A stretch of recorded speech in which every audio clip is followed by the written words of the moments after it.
आग का कुछ पता नहीं है, पर दूसरे खेतन से लग के आई।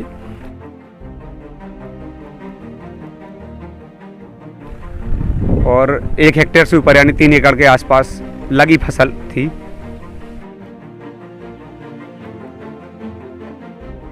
आ, 60 से 65 हज़ार रुपया लागत है।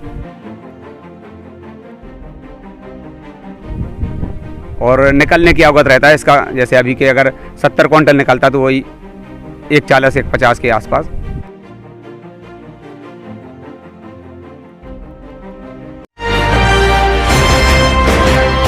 गर्मियां शुरू हो गई हैं और शॉर्ट सर्किट या बिजली के तारों से निकलने वाली चिंगारी से खेतों में आग लगने की घटनाएं भी इसके साथ शुरू हो गई हैं।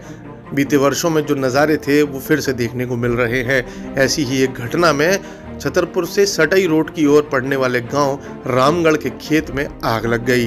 3 एकड़ के खेत में खड़ी गेहूं की फसल जो लगभग 80 क्विंटल के आसपास आंकी जा रही है, जलकर पूरी तरह खाक हो गई है।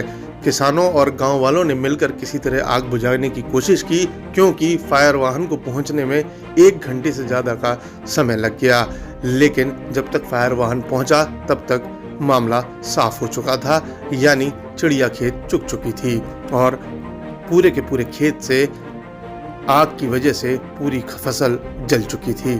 किसान का 3 एकड़ में खड़ी फसल का नुकसान हो गया, जो लगभग 2 लाख रुपए के आसपास का आंका जा रहा है।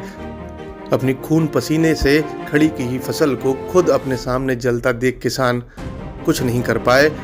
आसपास के किसानों और गांव वालों ने किसी प्रकार आग बुझाने की कोशिश तो की, लेकिन सारी कोशिशें नाकाम हो गईं। अगर फायर वाहन कुछ देर पहले आ जाता तो शायद आधी फसल बच सकती थी। क्या नाम है आपका? नरेश तिवारी, कौन सा गाँव? रामगढ़ के हैं। क्या कैसे आग लगी? कितने एकड़? आग का कुछ पता नहीं है, पर दूसरे खेतन से लग के आई और 1 हेक्टेयर से ऊपर यानी 3 एकड़ के आसपास लगी फसल थी।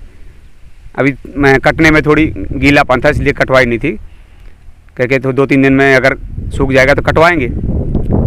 पिछले साल जो कटवाया था तो उसमें 60 क्विंटल गेहूं निकला था। अब इस साल और अच्छा फसल बनाई थी, अगर और अच्छी तरीक़े से निकले, खाद बीज और बीज उपचार करके बोया था। नया बीज था, श्री राम गेहूँ था, जिसका मतलब 1 एकड़ में 40 क्विंटल तक का आंकड़ा रहता है कि निकलेगा। कितने एकड़ पे कितने पैसे खर्च किए थे आपने? इसमें पैसा 60 से 65 हज़ार रुपया लागत है। और निकलने की अवगत रहता है इसका, जैसे अभी के अगर 70 क्विंटल निकलता तो वही 140 150 के आसपास निकलता। फायर ब्रिगेड तो बहुत आग बुझ जाने के बाद ही आई, बहुत पूरे गांव के लोग लगाते रहे। और उसके बाद में आई तो थोड़ा बहुत पानी डाला और चली गई। 100 नंबर डायल भी किया था तो वो बाहर रोड पे खड़े वो भी भाग गई, वो भी उसने कुछ इंक्वायरी नहीं की। यहाँ पटवारी मैडम आई? पटवारी मैडम भी नहीं आई अभी। वो कह रही थी कि हम शाम तक आएंगे तो आंकलन करेंगे। अब शाम तक आए या नहीं आए उनका काम है। फ़ोन लगवाया है गांव के लोगों से, सरपंच के द्वारा भी लगवाया, सेक्रेटरी साहब के द्वारा भी लगवाया। सेक्रेटरी साहब भी आए थे, जो पटेल हैं यहाँ पर सेक्रेटरी उपस्थित, और मनीष विश्वकर्मा भी आए थे, लेकिन पटवारी नहीं। हाँ, पटवारी साहब नहीं आए, ना तहसीलदार साहब आए। उनको पटवारी मैडम को कह भी दिया था कि अगर उनका स्वास्थ्य डिस्टर्ब या कुछ है, नहीं आ पा रहे तो आप अपने उच्च अधिकारियों को भी फ़ोन लगा के बुला सकते हैं कि हम नहीं जा पा रहे, तो वो आए। तो कोई अधिकारी नहीं आया अभी तक।